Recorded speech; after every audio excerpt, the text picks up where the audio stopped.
లోక్సభ ఎన్నికల తర్వాత తులం బంగారాన్ని లబ్ధిదారులకు ఇవ్వాలని ప్రభుత్వం భావిస్తున్నది. గత ప్రభుత్వము కళ్యాణ లక్ష్మి పేరుతో 1,116 ఆర్థిక సాయం ఇచ్చింది. ఈ ప్రభుత్వం 1,116 ప్లస్ తులం బంగారం ఇస్తున్నది. ఈ తులం బంగారాన్ని లోక్సభ ఎన్నికలు అయిపోయిన వెంటనే దీని కట్ ఆఫ్ డేట్ ఇంకా అనలేదు, అది వస్తే కనుక ఆ రోజు నుంచి చేయడానికి ఆస్కారం ఉన్నది. ఇక్కడ ఎవరు అర్హులు, దీన్ని ఏ ప్రాతిపదికన ఇస్తారు, బంగారం ఎక్కడి నుంచి తీసుకొని వస్తారు, అది ఏ రూపంలో ఇస్తారు ఇత్యాది విషయాలపైన తమిళనాడుకు బృందం, అధికారుల బృందం వెళ్ళింది. అక్కడికి వెళ్ళి వాళ్ళు అధ్యయనం చేసి వచ్చిండ్రు. వచ్చి ప్రభుత్వానికి నివేదిక ఇచ్చిండ్రు. అంటే 25 రోజుల తర్వాత, అంటే మే 13 తర్వాత, మే చివరి నాటికల్లా బంగారం ఇవ్వడానికి ప్రాతిపదిక సిద్ధం కాబోతున్నది. విధి విధానాలు ఖరారు కాబోతున్నాయి. ఈ విధి విధానాలలో తమిళనాడులో అయితే కనుక అనాథ పిల్లలు, లేదా తల్లిదండ్రులు లేని అమ్మాయిలు, లేదా వితంతు అయిన అమ్మాయిలు, విడాకులు తీసుకున్న వారు, 4-5 కేటగిరీలుగా ఉన్నారు. అక్కడ బంగారం వారు 8 గ్రాముల బంగారం ఆర్థిక సాయంతో పాటు 8 గ్రాముల బంగారం ఇస్తున్నారు. ఇవాళ బంగారం ధర 75,000కు పోయింది. అది 80,000, 90,000 పోతుందేమో. మరి అప్పుడు ఏమవుతుంది? ఈ 1,116 ఇవ్వాలి. ఇప్పుడు పెళ్లికైన బంగారం అదే నగదు రూపంలోనా, బంగారు రూపంలోనా, ఎట్లా ఇవ్వాలన్నా సరే ఆ డబ్బులు ఖర్చు కాక తప్పదు.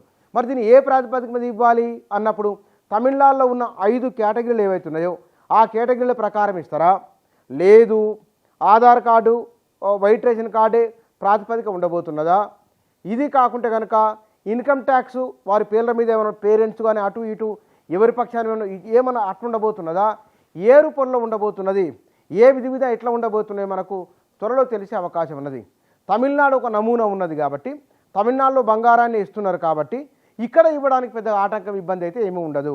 కాకపోతే ప్రభుత్వానికి అదనంగా బర్డెన్, 2 ప్రధానమైన ఆర్థిక భారాలు ఈ ప్రభుత్వం పైన పడబోతున్నాయి.